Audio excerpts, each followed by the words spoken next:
You're out in the middle of the bush. The only sounds are the whispers of wind and your own heartbeat. And then, out of nowhere, the stars begin to move. They twist across the sky like an ancient boat gliding over a cosmic river.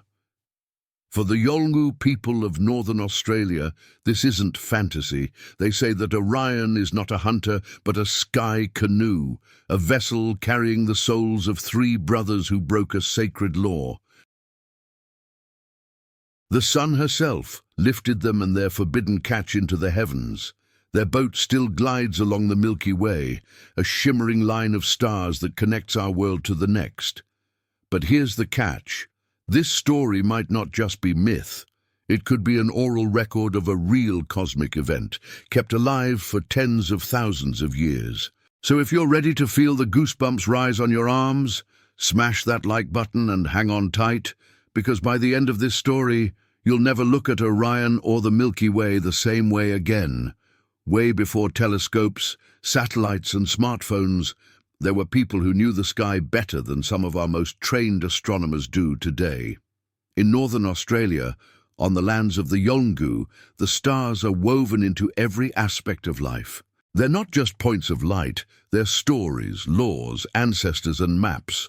One evening, an anthropologist named William Stanbridge sat with an old Burong storyteller in the 1850s.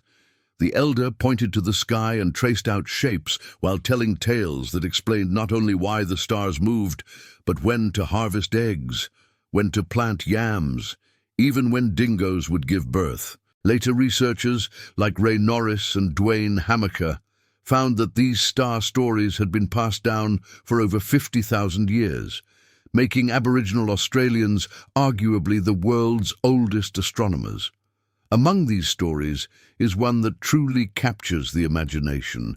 It's about 3 brothers from the Kingfish clan who went fishing. They had a simple rule: never eat their totem fish. After days without a catch, the youngest brother broke the rule in desperation. The Sun Woman, Walu, saw it and sent a waterspout to lift them up. The brothers, their canoe, and the forbidden fish rose into the sky to become what we now call Orion. Is that just a fable about obedience? Maybe. But what if, just maybe, the sky itself was moving in a way that inspired this story? Something like a bright meteor or a comet blazing slowly across the heavens. Many modern scientists are intrigued by this possibility. So let's dive deeper. Imagine the Milky Way not as a spiral galaxy, but as a river of light cutting across the sky. The Yolŋu see it as a great river called Milky, and they say the glowing dust lanes along it are the campfires of their ancestors. Every campfire belongs to a clan or spirit. On moonless nights, you can almost see the smoke of those fires weaving through the stars. Elders tell children stories like this. On that side lives the long-necked turtle. On that corner is the camp of the Sun Woman. Over there, that's the emu swimming in the darkness. They aren't making up random shapes. These figures map the dark spaces and bright patches of the Milky Way. But this river is more than poetic imagery. It's a practical guide. In southwestern Victoria, the Burong people watch the disappearance of the Malleefowl stars, what Westerners call Lyra, in springtime to know when the Malleefowl lay eggs.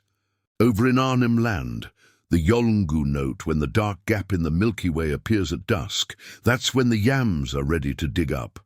Even the hunter across the desert can navigate at night by steering his journey along the river in the sky. One day, a British pilot lost his instruments flying over central Australia. He landed safely because he remembered a story told by a Yolŋu elder decades earlier about following the dark streak in the Milky Way until you see the Southern Cross stand upright over a certain mountain. It saved his life. That's how precise these sky stories are. They aren't vague myths, but functional knowledge encoded in story and song. There's something about the human brain.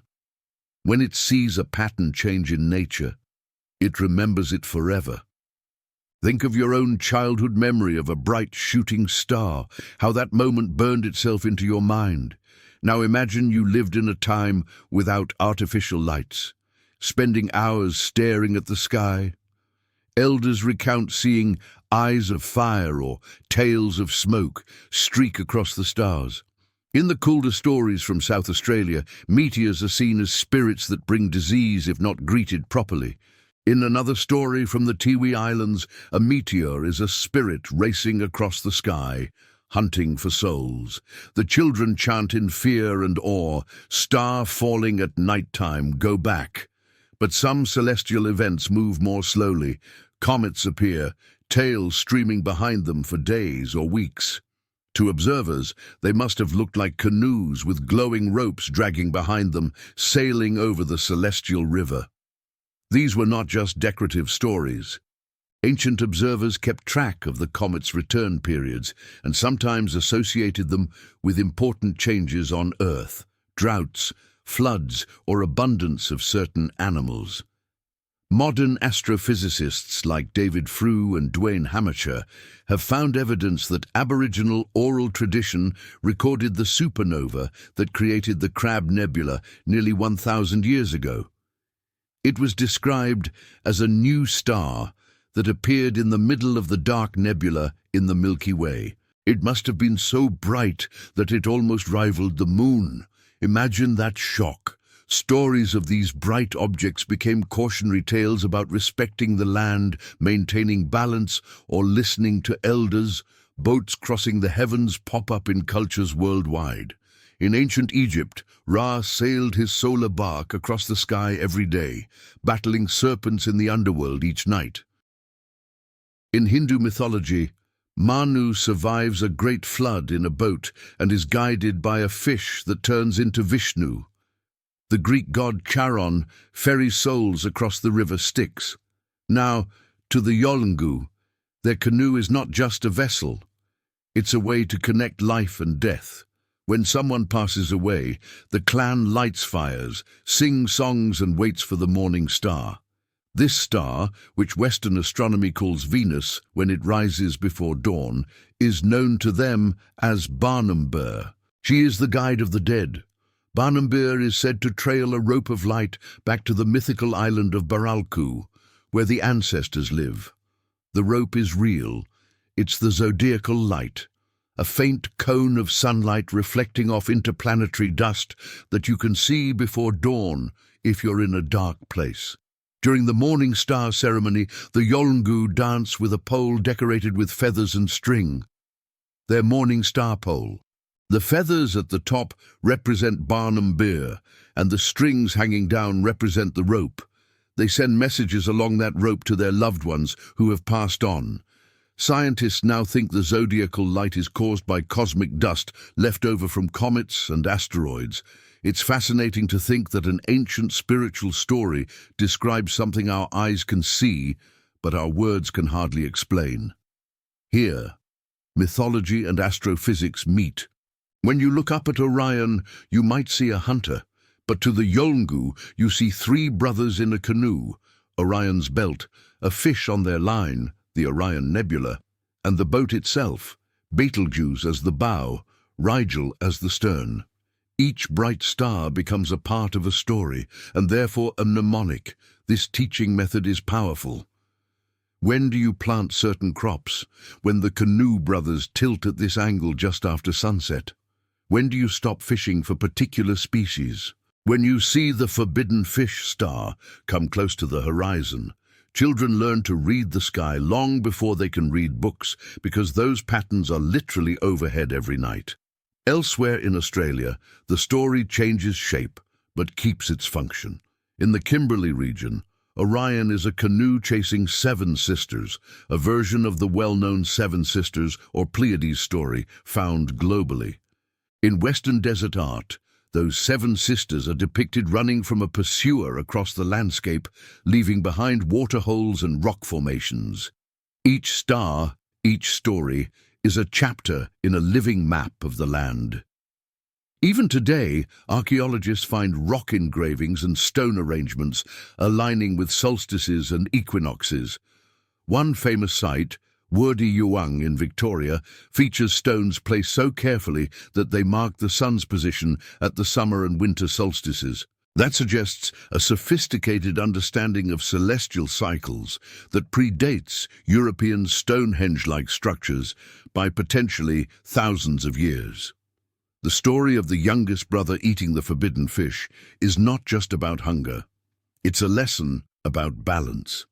In many indigenous Australian cultures, certain animal species are linked to specific clans. That species is considered a relative. You don't eat your own family. Breaking that law was seen as breaking the balance between humans and the natural world. The consequence being lifted to the stars, not as punishment, but as a reminder. Every time the younger generation looks up at Orion, they see the price of ignoring the law and the forgiveness that lifts one back into the community of spirits. Compare this to other myths. In Greek mythology, Orion is killed by a scorpion and then placed in the sky as well. In Aboriginal law, the moral is not about arrogance, but about respecting natural limits. The cosmic canoe gliding overhead is telling everyone, remember who you are, remember your place in the cycle. One modern Yolŋu elder said, we can see those 3 boys up there and know our law cannot be broken. It's a living reminder. No written law has lasted as long as that constellation has. So after all this, what does the Sky Canoe mean for us today? We live in a world where city lights drown out the Milky Way, where GPS guides us more than stars, and where myths are sometimes dismissed as primitive.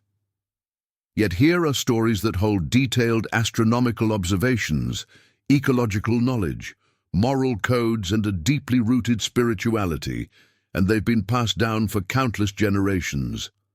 Next time you find yourself under a dark sky, maybe camping in the bush or standing by the ocean, take a moment. Look for Orion. See if you can trace the canoe, the fish, the stern, and the bow, and imagine the 3 brothers gliding across the sky. Behind them, the vast river of the Milky Way shimmering like flowing water. Imagine all the people who have looked at the same stars and told the same story.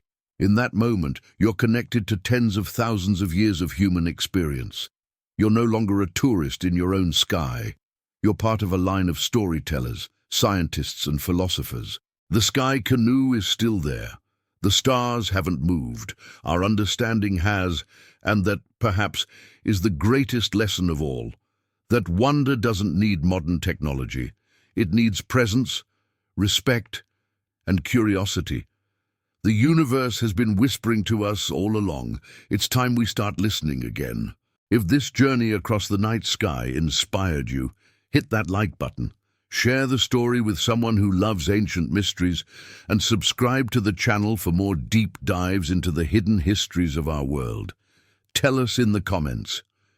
Have you ever looked up and seen Orion as a canoe, or do you have a favorite sky story? Your stories and support keep this channel sailing forward. Cheers for watching, and keep looking up, because some journeys never end.